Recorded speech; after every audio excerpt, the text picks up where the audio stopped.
السلام عليكم ورحمة الله وبركاته. صبحكم الله بالخير، حياكم الله وبياكم، وجعل ربي الجنة مثواي ومثواكم. قولوا آمين.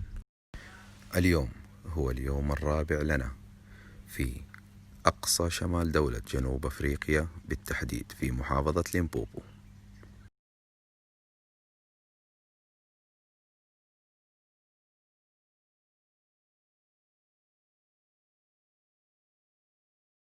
وأجمل صباح إنك تيجي تصبح على وجه طيب سمح. الله يطيب حالك. حيا الله أبو بدر. يا مرحبا ومسهلا. وش عندك اليوم؟ والله عندي يطول العمر هذا الدقيق، طال عمرك دقيق برما، طال عمرك من المزارع الخاصة لنا، وهذا طال عمرك الطاسة الخاصة طال عمرك للخبز. الله الله الله طبعا. وهذا طال عمرك المقرصة، شفت كيف على الخاصة طال عمرك للخبز. هاي طبعا تحطها على الجهتين، بغيت تقول بها كذا بغيت تقول بها كذا. يعني موعودين بفطور فاخر اليوم ان شاء الله، بالسمن والعسل. بالسمن والعسل. قول بسم الله. بسم الله. سلمة يمينك يا رجل. بسم الله.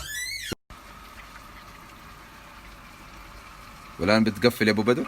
الحين بقفل. الله الله. حط له هنا تنسيمات شوي، نسم أبوه كمان. كيف؟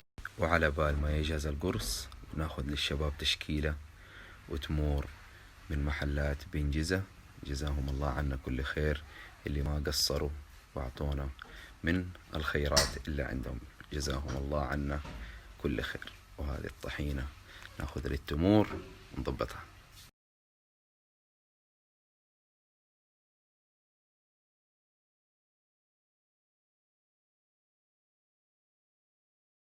صباح الجد والعزمات فينا، صباح الفأل والدنيا تنادي، صباح الفأل والدنيا تنادي. هنا البدلات بذل واجتهاد، هنا الإبداع ترسمه الأيادي.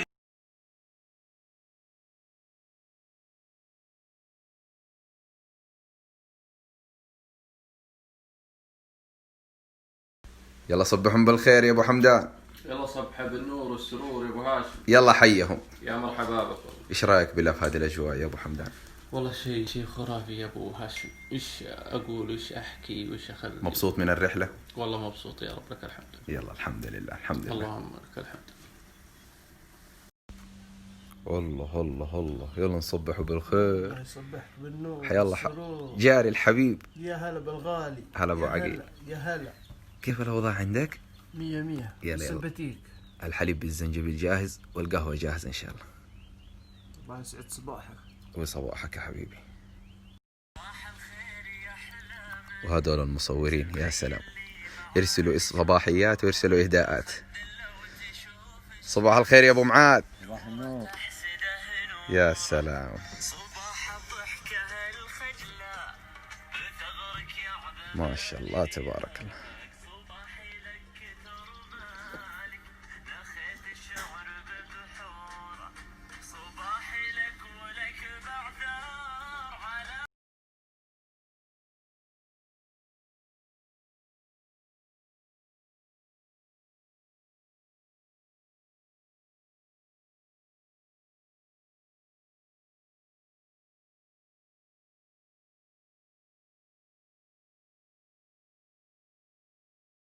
الزين يبغى له سمن زين، تحط العسل اخر شيء، وايادي زينه، ثم عسل زين. وانا الحمد لله اكرمني الله بمعرفه ابو زياد الالمعي. هذا الرجل ما نزكيه على الله. نعم. كيف عسله يا ابو بدر وانت راعي عسله وزيت؟ ما شاء الله تبارك. زين وراعيها زين. اللهم لك الحمد والشكر. بس ننتظر نخلص العجنه ونصب العسل. دقيقه.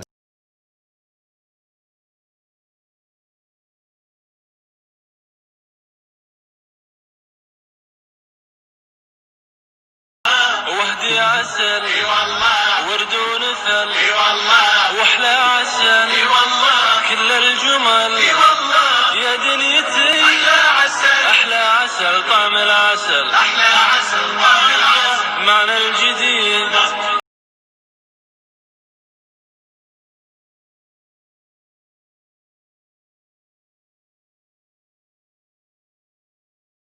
ما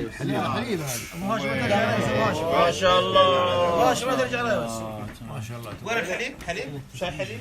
والله يا ناس معي رجال في هذه الرحلة ينشرون بالذهب. قلبي يا شيخ. يعني عشان قلنا لك عجبتنا كمان اليوم تسوي لنا مصابيح. يا حبيبي ما طلبتوا شيء. الله يرحم والديك، الله يجزاك خير يا ابو عبد هلا الله، والله شيء هلا والله. ويسعد صباحك يا حبيبي. شيء الله يطول عمرك.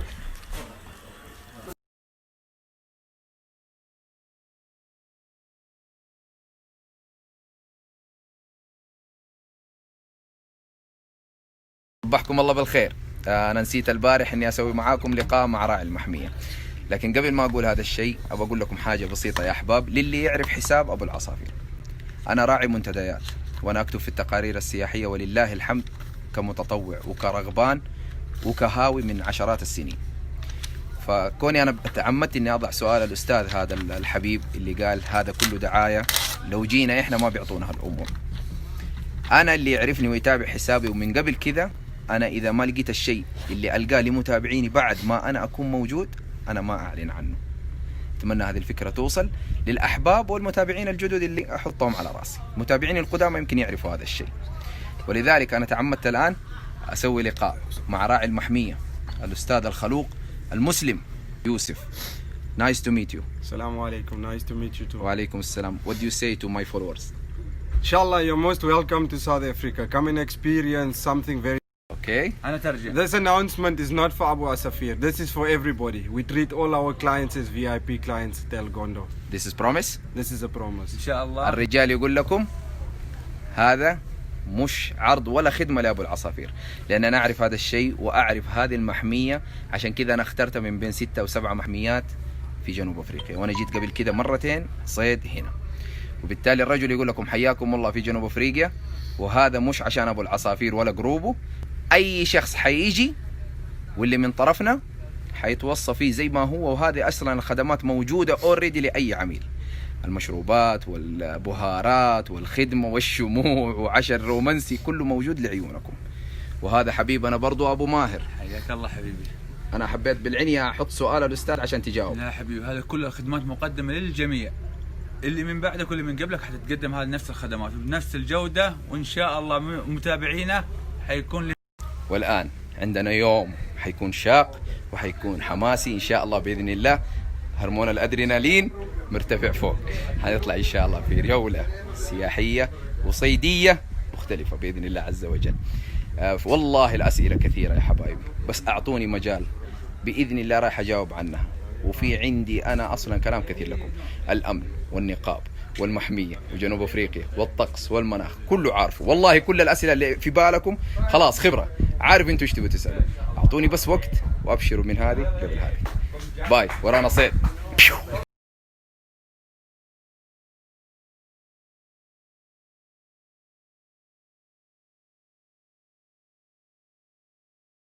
قدام ليش؟ الصيد للركب اليوم، قدام للركب. نبغى نقطع المحمية. أبو مصعب قاعد يشرح لمتابعينه عشان حطيناه في المقدمة. حيبدأ إن شاء الله أول صيد لليوم إن شاء الله، هو يطرحه من يده الكريمة. جهز نفسك أبو مصعب، طل فيا طل فيا. كيف أنت، كيف حماسك وكيف شعورك؟ شعور منتصر إن شاء الله.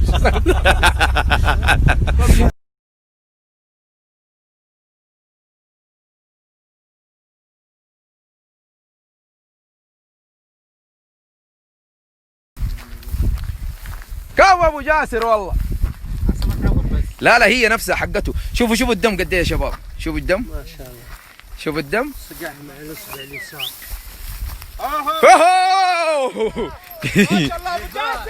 ما شاء الله تبارك الله. ما شاء الله ما شاء الله تبارك الله. الله الله الله الله الله الله. كفو والله يا ابو جاسر، صايد وفايد يا مال الشحم. هاتكم طال عمركم كلكم. ألف مبروك يا حبيبي. وما شاء الله لا قوة إلا بالله. لبنية هذه تاخذ في قدر الضغط نص ساعة. بدك تاكلها زي ما هي من غير ما تطبخها. سلمة يمينك يا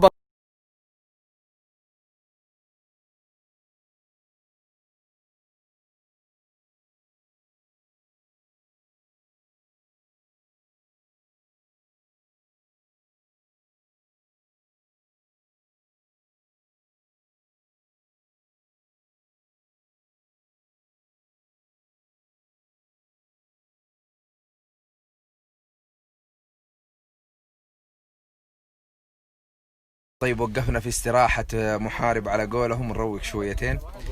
من أكثر هلا أبو خالد، كمل أبشر، بس أعطيهم المعلومة الحلوة ذي لأنه أكثر من سؤال. يقول متى الوقت المناسب للصيد؟ طول السنة ما في مشكلة، بس إنه الأنسب شهر مايو ويونيو ويوليو، هذه الثلاثة شهور اللي هم يقولوا كصيادين يرغبوها. لكن هو احنا في نهاية مارس وما شاء الله تبارك الله الخير جانا والأجواء طيبة والغيوم حاضرة والمطر حاضر. ليه حزين حبيبي ليه؟ إن شاء الله تصير ما دام إنك معي بإذن الله تصير. لا مالك مال العصافير، إن شاء الله خليك تصير بإذن الله. نزلت رحت هنا مشوار، سمعت صوت القنار، جيت ما شاء الله تبارك الله ألحق الشباب ألقاهم متجمعين، وسمعت إنه واحد يقول صاد. مين اللي صاد يا رجال؟ ما شاء الله تبارك الله. كفو يا وجدي، قطير الاثر، كفو يا وجدي، كفو. الله يخليك، كفوك الطيب. ما شاء الله تبارك الله صايد وفايد. وين المليح؟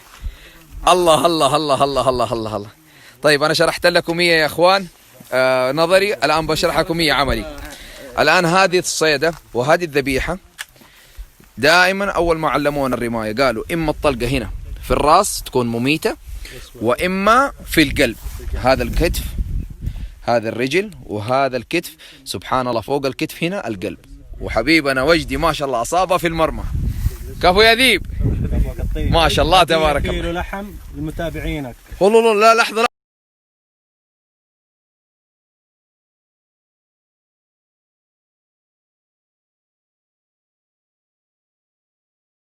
صعب جدا. والحماس لما يكون 6 أو 5 أشخاص وهم اللي يصيدوا، وواحد منهم ربي ما يكرمه فيعيش تحت ضغط نفسي شديد. لكن الحمد لله أبو مصعب، أبو مصعب ومكان بعيد ترى. الله أكبر، مكان بعيد. مبروك يا صديقي، مبروك. هات بوسة، وريهم الضربة، هات بوسة. وريهم الضربة وين؟ شو هو قناص. الله الله الله. عيونها خضر. ها خضر. تبيع العين، تبيع العين. لا لا لا. ومن الأشياء المميزة في هذه المحمية هذا السكن الثاني حق الشباب، لأنه ما شاء الله عددنا 17 شخص، فهي ما شاء الله مقسمة إلى 3 أقسام. ما شاء الله جينا عندهم اليوم بيضيفونا، قالوا تعالوا اشربوا الشاي عبال يجي له غدا. شوفوا ما شاء الله الدلع اللي هم فيه، يا سلام سلم.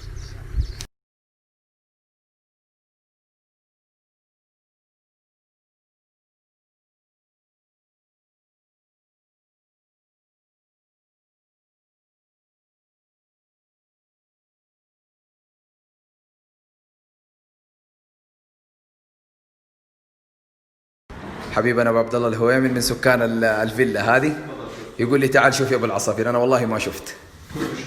قدور، انواع القدور، وقدر ضغط كمان، كل شيء. يعني اللي بيجي بالسعوديه ما يجيب معاه لا قدور ولا شيء. انواع السكاكين، انواع شوف يعني ما شاء الله تبارك الله. مكمل صراحه منه الى.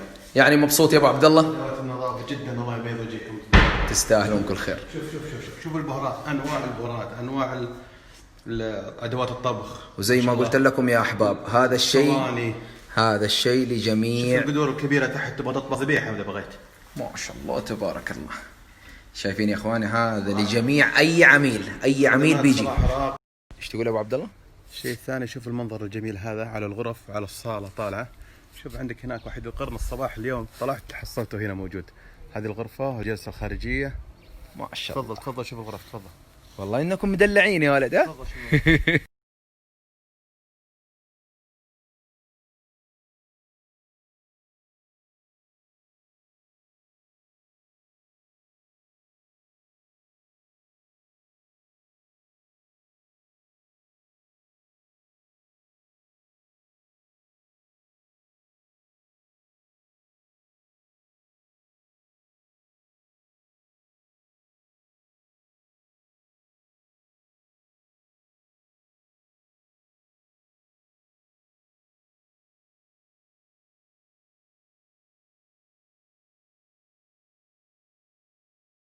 هذه إحدى النماذج للغرف الأربعة. هذه غرفة صراحة ملكية، أكرمني أبو ماهر خلاني فيها، فتفضل. هذا السرير، الداروب، تسريحة، دورة مياه عزك الله، البانيو، شوف كبره، المروش، هذا حق جاكوزي يا ابو عبد الله. هذه بس جيب المدام وتعال. اي طبعا احنا ان شاء الله حنتكلم لنا وقفه مع موضوع العوائل هل تصلح او لا تصلح. ان شاء الله المغرب والعشاء اعطيكم بعض المعلومات. بس ما شاء الله شو كانه فندق. بعدين تيجي طال عمرك، رجعت اليوم جيت لقيت كل شيء مرتب، كل شيء مكوي، ملابس، كل شيء يعني. طبعا انا قلت لهم المعلومه هذه يا ابو عبد الله. صفطه كل شيء ما شاء الله تبارك اي انا قلت لهم المعلومه هذه انه هم من المميزات اللي في المحميه تسيب لهم في زي الصندوق، تسيبه في الصباح الحوايج الله يكرمكم وسخه، يروحوا يغسلوها ويكووها ويجيبوا لكم هي وتجي تلقوها. هذا فوط يومي تغيير.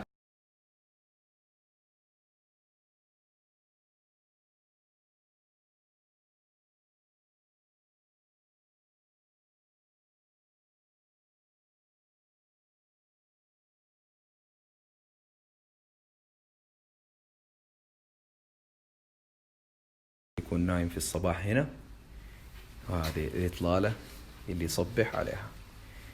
لا وكمان في سرير كمان حق على قولهم استرخاء. تذكرت النرويج والله، وسرير حق جيران جرة. ما شاء الله لا قوة إلا بالله.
وبرضو عشان يراعوا الأذواق، حتى لو الواحد مثلا جاله يوم خلاص ما يبغى ياكل من اللحم أو الغزلان، موفرين دجاج حلال، وموفرين بيتزا، والمشروبات هذه كلها مجانا.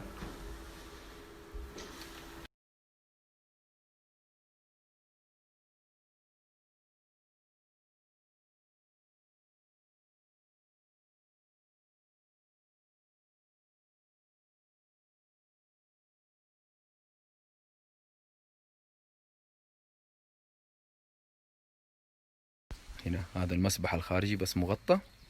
وهذا ايش يا ابو ماهر؟ هنا نحط الحطب ان شاء الله، وهذا الشوارع. الله الله الله الله وشوي وانبسط وكل بالعافيه عليكم. وهذا الجلسه الارضيه. ربي يسعدكم يا شيخ. بعد ما تخلص بس نلف كذا. الله الله الله الله.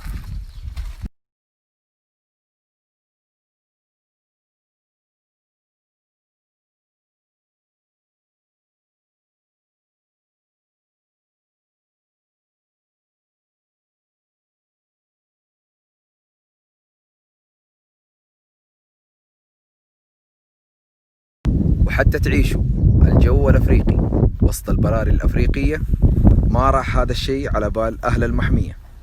اليوم غدانا غير مألوف في مكان غير تقليدي، له في مطعم 5 ستارز ولا هو خدمة 5 نجوم. شوفوا فين، وسط البراري. الآن غدانا من المحمية، الشيفات بيجهزوه وحنطلع إن شاء الله مع أحلى إطلالة بانورامية. غدانا حيكون هنا.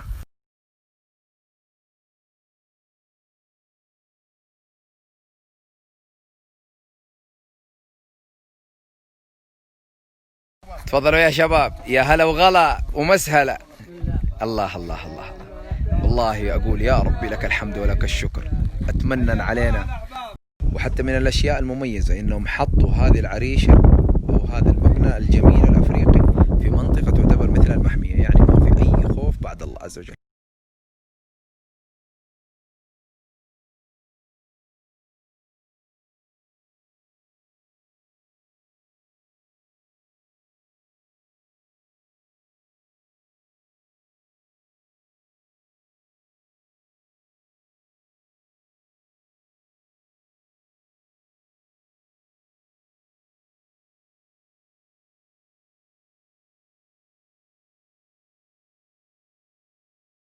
وهذا غدانا وعزبة القهوة والشاهي. هنا نسخن كل شيء، حتى القهوة والأمور هذه كلها نسخنها هنا.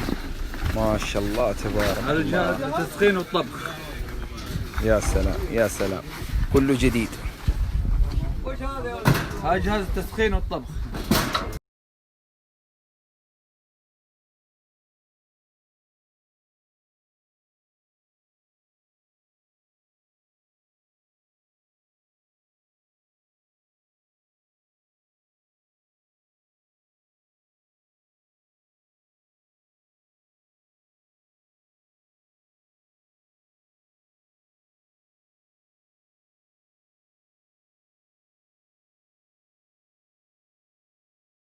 ابو ماهر حياك الله. ايش موعدني في العصر؟ في مفاجأة ان شاء الله مفاجآت كثيرة ابو هاشم، بس تابعونا. فالكم طيب. تابعوا حساب حبيبي ابو ماهر.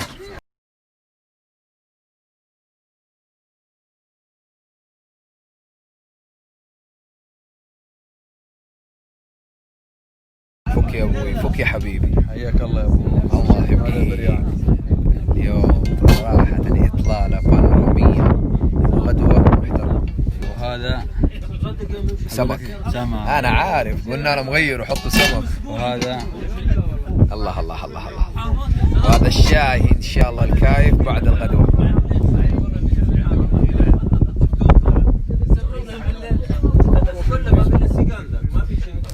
حتى علمتهم على الرشة، علمتهم على الرز، الكاجو والصنوبر والزبيب. يا سلام سلم. والبصل.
ما شاء الله تبارك الله. شفت أيها المتابع الكريم اللي قلت لي وين النعام يا أبو العصافير؟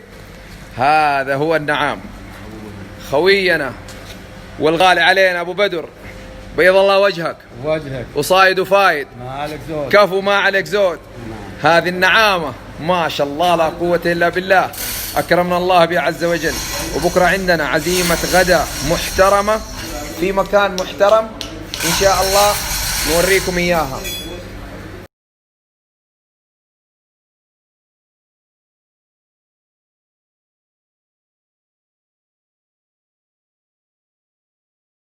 ودائما الشعار وأهل القصائد يتغنوا في عيون المها. اليوم أكرم الله أبو ماهر حبيبنا بهذا المها الأفريقي المميز بقرونه العالية وبجمال منظره وجسمه وألوانه. يعني هذا اللي يفهموه أهل الحيوانات الله يكرمكم، هذا الجلد لحاله يشتروه بآلاف الدولارات. وهذه نسمع عن غزال المها، هذا هو غزال المها. أبو هاشم تقول منه هدية صغيرة أقبل قرونه وجلده ليك ولأولادك. الله يبيض وجهك، الله يسعد قلبك، صايد وفايد. آمين يا رب. آمين. تستاهل أبو هاشم. الله يسعدك. تسلم والله تسلم. الله يكرمك. شكرا يا أبو ماهر. أهدانا القرون حقتها، اللهم لك الحمد ولك الشكر والجلد. جزاه الله خير.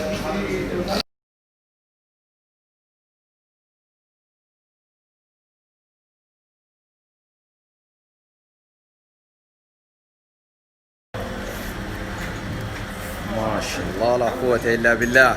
صايد وفايد يا أبو ماهر. يعني تصيد وكمان تسلخ لنا؟ ولكم اللحم والشحم ما شاء الله. طيب والقرون هديه لا تنساها. الله يجزاك خير ويرحم والديك يا بعد راسي. اليوم 27 مارس، هذا المها الافريقي، ولله الحمد والمنه.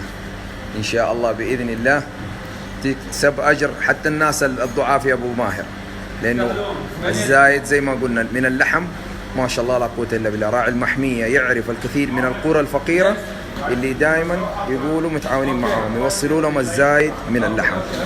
يا ربي لك الحمد ولك الشكر.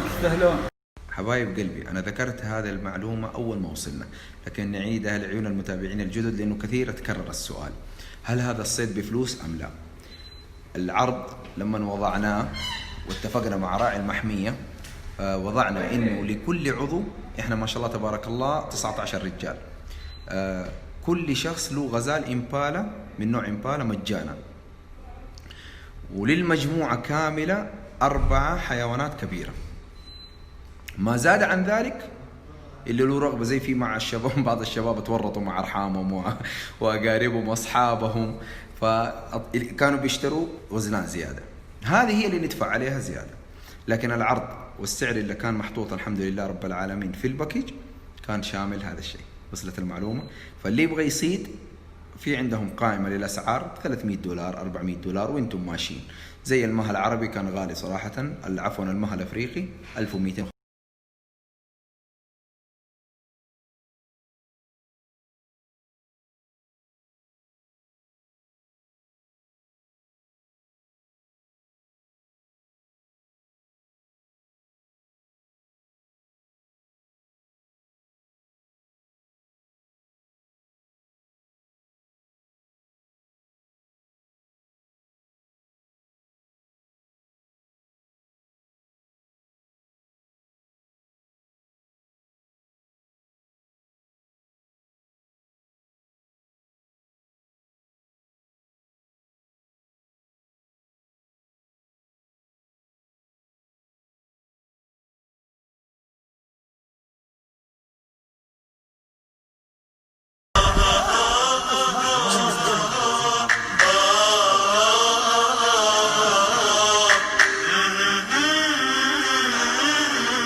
الله يصلح.